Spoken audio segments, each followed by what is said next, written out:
Cordial saludo. Mi nombre es John Alejandro León Vidal, estudiante de la Maestría en Geotecnia Vial y Pavimentos de la Universidad de Santo Tomás, seccional Tunja. El trabajo que presento el día de hoy se lo denomino empujes a los que estará sometido el elemento de contención que se elabora dentro de la asignatura de dinámica de suelos y rocas y que está orientada por el Magíster Andrés Felipe Bernal Villate.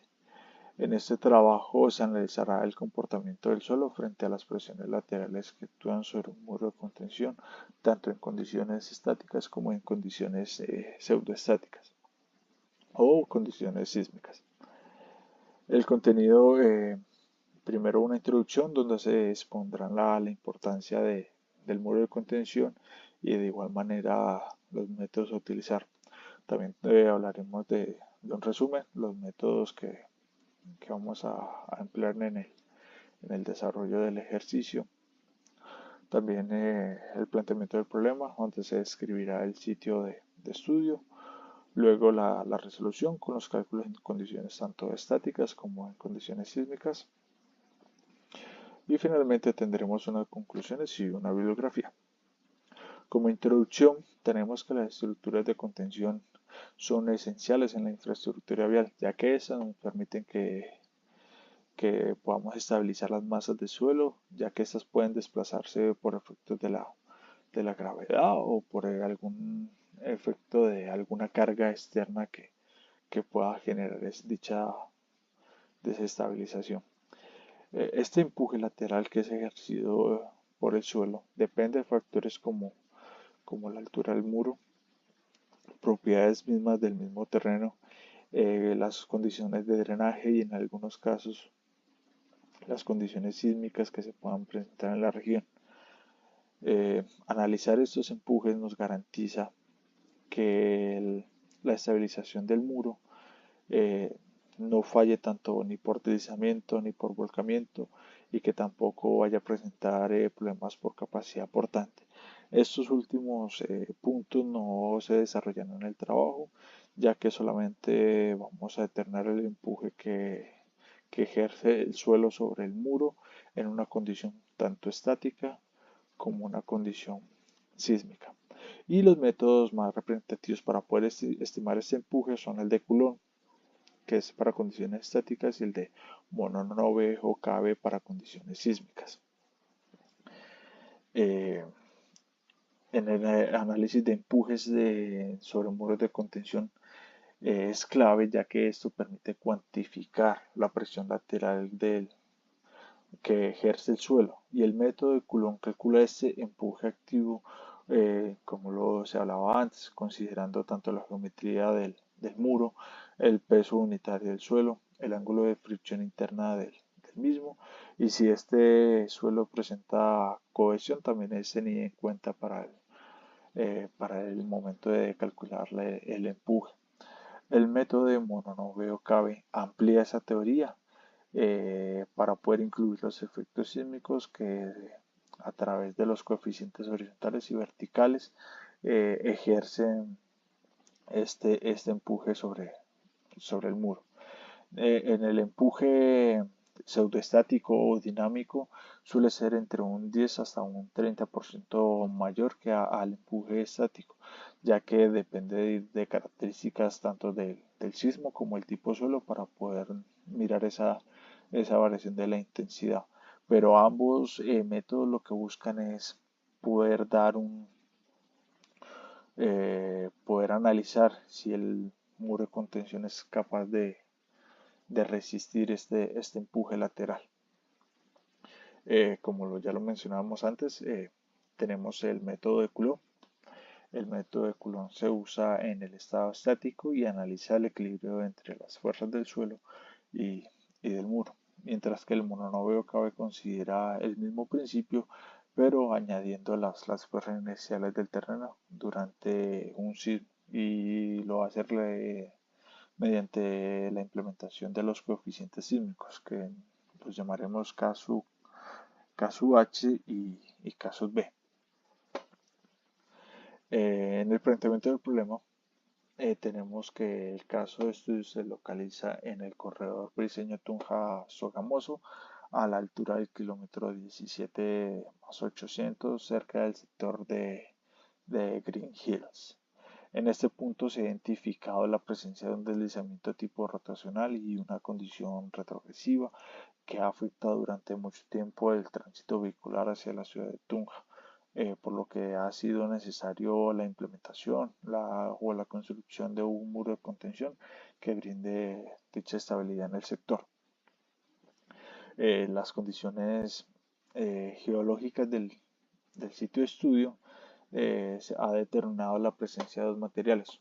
Un primer estrato de arenas arcillosas blandas, totalmente saturadas, y un segundo estrato de unas arcillas meteorizadas de alta consistencia y en condición seca. Estos dos materiales presentan comportamientos totalmente distintos. Se observa además que la doble calzada existe una vía superior que también ha sido afectada por el movimiento del terreno y ha, digamos, socavado o se ha visto afectado prácticamente 1 metro del carril y que se ha perdido por dicho desplazamiento, por lo que el material superior presenta una saturación total, mientras que el material rocoso permanece seco. Estos contrastes condicionan totalmente el diseño del muro. Eh, digamos que en el planteamiento del problema, como relleno se va a utilizar un material granular con un ángulo de fricción interna de 33 grados y un peso unitario de 1,85. Este material permanecerá seco ya que se contará con un aislamiento mediante un sistema de drenaje con filtros para poder evitar la saturación. Eh, También se hizo un levantamiento topográfico donde el sector se puede identificar el, el perfil crítico y de igual manera también se puede observar dónde va a quedar la implantación del muro de contención. Eh, el muro de contención pues, que se va a analizar es totalmente vertical. Para este caso adoptaremos una altura de 8 metros y el terreno tras el muro no va a estar inclinado, va a ser totalmente horizontal, es decir, no va a tener inclinación.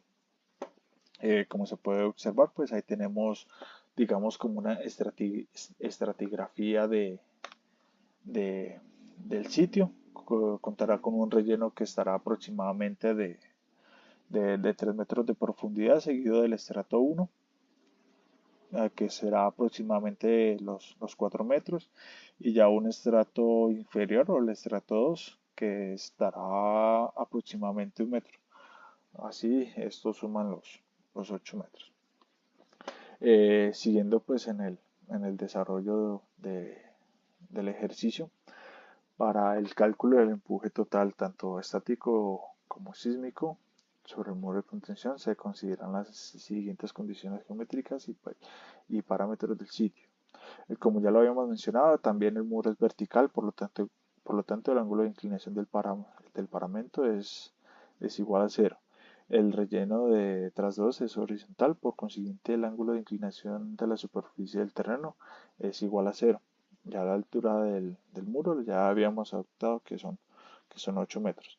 La aceleración pico horizontal del terreno, el PGA, según el Código Colombiano de Puentes, correspondiente al sitio de estudio, corresponde de 0,30. Ya con el propósito del desarrollo del ejercicio, el suelo de emplazamiento se realizó una estimación indirecta de la resistencia del terreno a partir del número de golpes, empleando relaciones empíricas entre el número de golpes y el ángulo de fricción interna de los diferentes estratos. Eh, con ese valor obtenido del número de golpes, también a partir de fórmulas, consideramos una velocidad de propagación de onda de corte, lo cual nos permite clasificar el tipo de suelo según las categorías definidas en el Código Colombiano de Puentes y la norma sismo resistente colombiana. Los resultados de estas estimaciones se resumen en las siguientes tablas donde se detallan los valores del número de golpes, el ángulo de fricción y la velocidad de onda. Y también obviamente de la determinación de la categoría del tipo de perfil de suelo que se adoptará para el sistema en el caso del análisis sísmico. En este caso tenemos una tabla 1 donde tenemos el número de golpes para cada estrato y tenemos diferentes fórmulas empíricas de diferentes autores que de acuerdo pues a su experiencia nos han dejado unas fórmulas y que con respecto al ángulo de fricción podemos también de igual manera determinar el número de golpes. En este caso sacaremos el promedio para cada ángulo de fricción de cada estrato y poder, digamos, cuantificar o sacar un resultado promedio para el perfil del suelo. Como se puede observar en las tablas, para un ángulo de fricción de 33 grados, tenemos que el número promedio de golpes es de 23. Para un ángulo de fricción de 21.9 tenemos que aproximadamente pueden ser entre 3 4 golpes y un ángulo de fricción de 35 está ya casi alrededor de 30 golpes. Con estos datos podemos, digamos, sacar un promedio y en este caso nos dio que para el perfil de suelo son 26 golpes. Con este valor del número de golpes determinamos la velocidad de onda del perfil. Con la ayuda de igual manera de algunas ecuaciones de algunos autores podemos determinar y así poder sacar un promedio de la velocidad de onda del perfil de suelo. Entonces, con base en la información obtenida del estudio geotécnico y los resultados derivados de la estimación de la velocidad promedio de propagación de onda de corte, se procede a consultar la clasificación de suelos establecidas en el Código Colombiano de Puentes y de acuerdo con los valores obtenidos tanto de la velocidad de onda y los rangos definidos en dicha normativa, se concluye que el tipo o el perfil del suelo es tipo D, ya que su velocidad de onda se encuentra dentro del rango que comprende 180 metros segundo hasta 360 metros segundos, que lo cual se caracteriza en suelos de rigidez media o moderadamente competentes, típicos de depósitos aluviales o coluviales con cierto grado de consolidación. Una vez teniendo, digamos, el tipo de perfil del suelo y el valor de PGA que para, digamos, la zona que es en el sitio de Tunja, corresponde un PGA de 0.3 y con el perfil de suelo que es tipo D, podemos encontrar que el valor del factor del sitio FPGA es desde 1.2, de acuerdo con lo establecido en la tabla 310.321 del Código Colombiano de Puentes. Ya con esta información se nos permite pues determinar el coeficiente de aceleración pico del suelo, el cual representa la aceleración máxima esperada en la superficie, teniendo en cuenta las condiciones locales del terreno.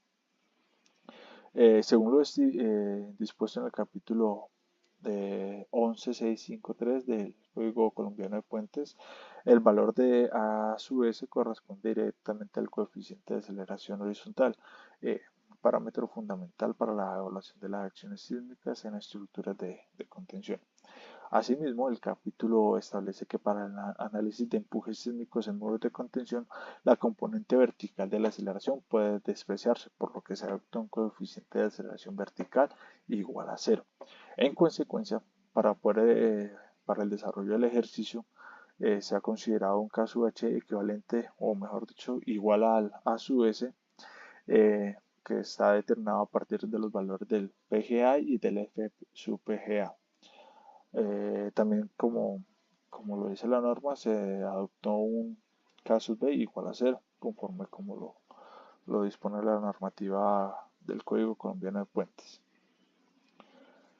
De acuerdo a esto, tenemos que el coeficiente de aceleración horizontal es igual a su S, que es el PGA por el FPGA, que en este caso es 0.3 por 1.2, por lo que en el ejercicio tenemos un valor de coeficiente de aceleración horizontal de 0.36 y un coeficiente vertical de igual a 0. Eh, ya metiéndonos en la resolución del problema, pues en este caso primero vamos a analizar para el método de Coulomb. En pantalla se pueden observar que tenemos tanto la inclinación del muro, en este caso 0, inclinación del talud con respecto a lo horizontal, también es igual a 0, el ángulo de fricción interna para cada uno de los estratos, el peso específico de cada uno de los estratos y el ángulo de fricción entre muro y suelo, que en este caso se determina que es mediante 2/3 del ángulo de fricción y el cual también se pueden ver en la presentación. De igual manera tenemos el método de Coulomb, con la cual podemos determinar el coeficiente de empuje activo, ¿sí? El cual se tiene en cuenta los ángulos que anteriormente se mencionaron y a partir de ella podemos obtener los coeficientes para cada uno de los estratos. Una vez determinados estos coeficientes de empuje para cada uno de los estratos, se procede a calcular el empuje total ejercido sobre el muro de contención, considerando las características y las propiedades particulares de cada capa del perfil geotécnico.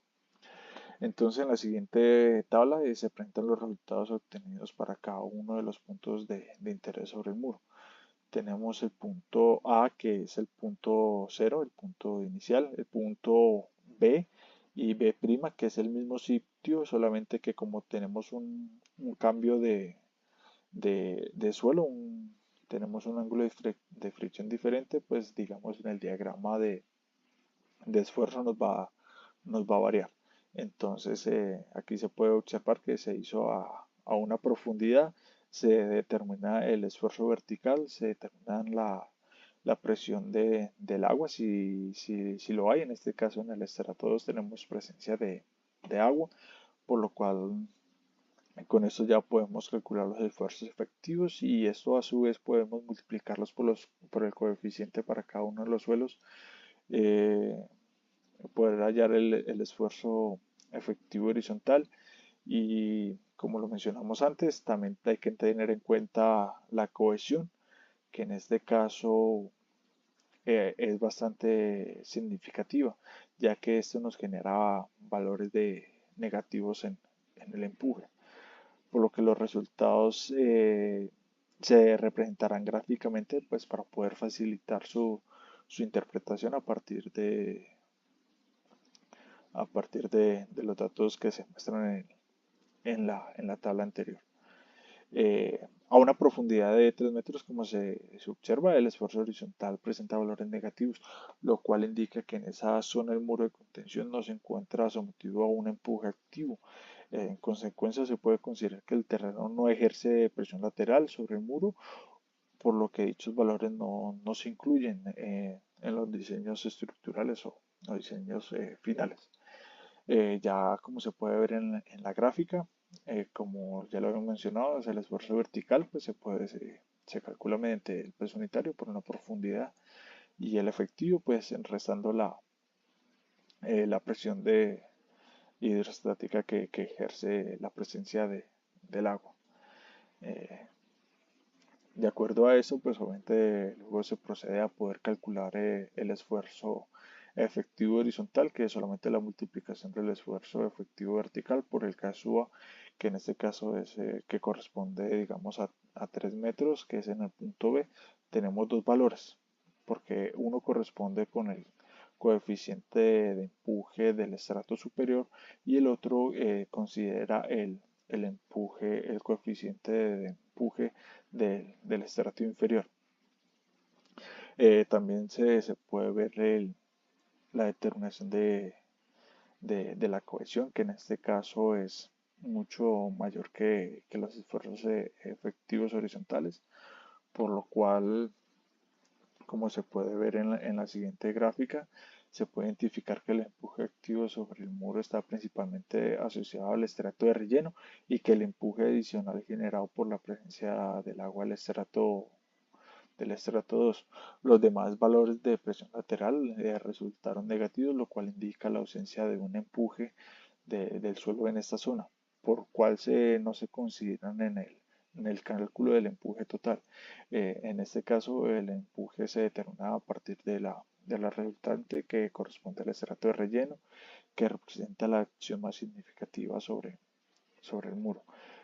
Una alternativa ya en el caso de diseño se adopta como que toda esta presión del relleno que actúa en la franja superior, en este caso se asume que actúa sobre todo el muro.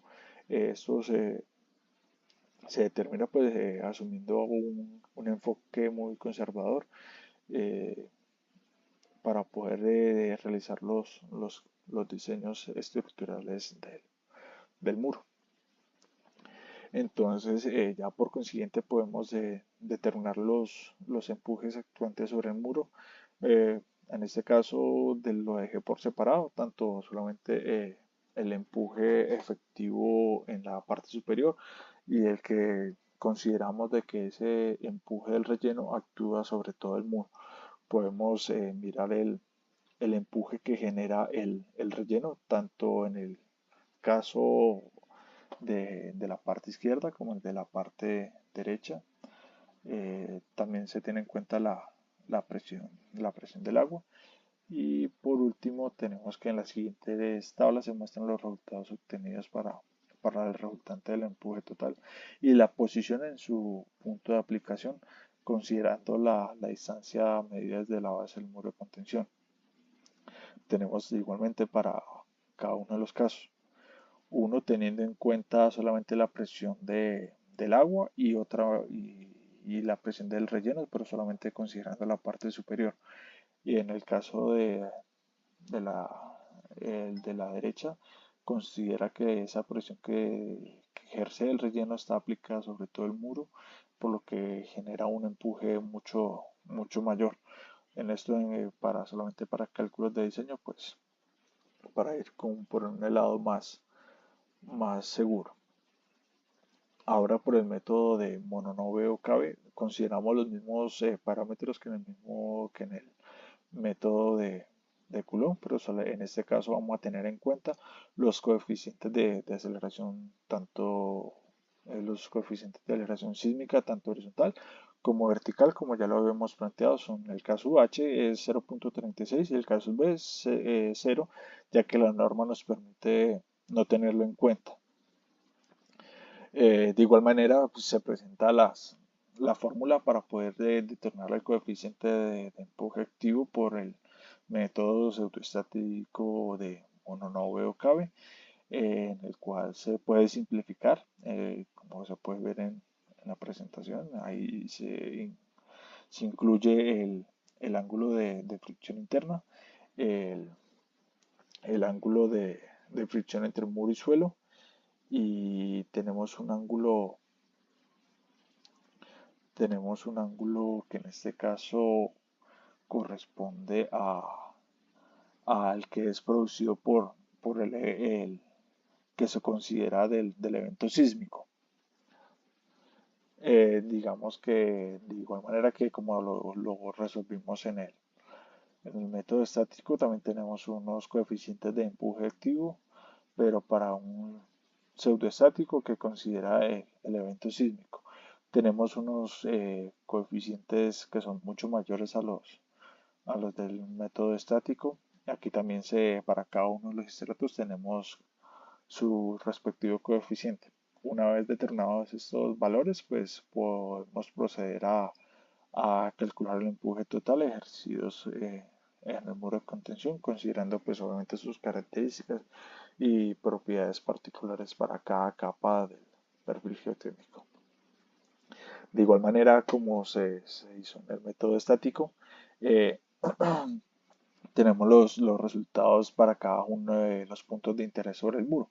Tenemos los cuatro puntos que son el estrato A, el punto A que corresponde a la parte inicial, el punto B que es la división entre el relleno y el estrato 1, el punto C que divide el estrato 1 y el estrato y el estrato 2 y el punto D, que ya es la parte final del muro. De igual manera se procede a hallar a determinar los esfuerzos verticales, a su vez la presión de poros, se determinan los esfuerzos verticales y de igual manera esos esfuerzos verticales se multiplican por los coeficientes de, de aceleración, perdón, por el coeficiente de empuje activo sísmico y tenemos los esfuerzos efectivos horizontales. De igual manera se tiene en cuenta la cohesión que presenta eh, el estrato 1, tanto el estrato 2, y como se puede observar de igual manera a partir de una profundidad de 3 metros, el esfuerzo horizontal presenta valores negativos, lo cual indica nuevamente que el muro de contención no está sometido a un empuje en esa franja. En consecuencia, se puede considerar que el terreno no ejerce presión lateral por lo tanto estos valores no son tenidos en cuenta en los diseños. Ya gráficamente podemos ver que se comporta de la misma manera que el estático. Tenemos las presiones verticales totales con la presión hidrostática y tenemos que los esfuerzos efectivos es la resta de los esfuerzos verticales totales menos una presión hidrostática. Una vez tenemos estos valores, pues obviamente el esfuerzo efectivo horizontal es igual a un esfuerzo efectivo vertical que multiplica a un a un coeficiente de empuje activo sísmico que multiplica a su vez que la variable del coeficiente de aceleración vertical, que en este caso es igual a cero. Ahí en la gráfica podemos determinar que se puede determinar que en cada uno de los puntos de interés se halla el esfuerzo efectivo. De igual manera en cada punto se pueden, por ejemplo en el B y en el C, se presentan dos valores, ya que uno corresponde a un caso A eh, sísmico del estrato superior y al otro que corresponde al estrato inferior. De igual manera se puede tener en cuenta la interacción de la cohesión del suelo y de la presión hidrostática del suelo. Entonces, con toda esta información se obtienen las siguientes gráficas donde se pudo identificar que el empuje activo nuevamente en el método por mononovio cabe una condición pseudoestática también está asociada solamente al estrato de relleno y que el empuje generado por la presencia y por el empuje generado por la presencia de agua en el estrato 2. Los demás valores de la presión lateral pues son negativos, lo cual indica la ausencia de un empuje efectivo del suelo en esta zona, por lo cual no se consideran para poder determinar, ya que es un empuje negativo, no hace relevancia. En este caso, al igual que en el otro método, el empuje se determina a partir de la resultante correspondiente al estrato de relleno, que representa la acción más significativa sobre el muro. También se adopta un enfoque conservador, asumiendo que el esfuerzo horizontal en la primera capa actúa a lo largo de toda la altura del muro, lo cual permite obtener un diseño estructural más seguro. De igual manera, pues aquí se pueden observar las gráficas. También tenemos unas tablas donde se presenta el empuje tanto para el relleno como para la presión hidrostática. Por la presencia de agua tenemos el empuje generado por el relleno que solamente actúa en la franja superior o considerando cuando esa franja ya en el caso de diseño actúa a lo largo del muro. Y por consiguiente pues se pueden determinar el empuje total y a la altura con respecto a la balse para cada uno de los casos que habíamos determinado, teniendo en cuenta solamente la franja superior y teniendo en cuenta la aplicación a lo largo del muro de contención. Como conclusiones, se pudo observar que en el método de Coulomb permite estimar el empuje activo considerando la geometría del muro, la fricción suelo-muro y la pendiente relleno, mientras que el método de Mononove o KB incorpora las fuerzas inerciales sísmicas mediante los coeficientes de la aceleración horizontal y vertical y que estos efectos reflejan un incremento del empuje durante la ocurrencia de un evento sísmico, como se ve reflejado en el ejercicio. En este caso es aproximadamente mayor en un 12% al esfuerzo, al empuje estático. Eh, Como se pudo ver en el ejercicio del problema, pues la existencia de la cohesión de los estratos es significativo, ya que su efecto es muy reductor en el empuje, tanto por el método estático como en el método sísmico. Los empujes activos en estado estático y pseudoestático eh, en el diseño sería verificar las condiciones ya de estabilidad global, tales como el deslizamiento, vuelco y la capacidad portante. Pero como se mencionó inicialmente, pues esto ya no nos compete dentro de la presentación, pero ya este empuje es el principio para poder hacer las comprobaciones de estabilidad y ver si el respectivo dimensionamiento de la estructura es capaz de soportar los empujes ejercidos por el suelo. Muchas gracias.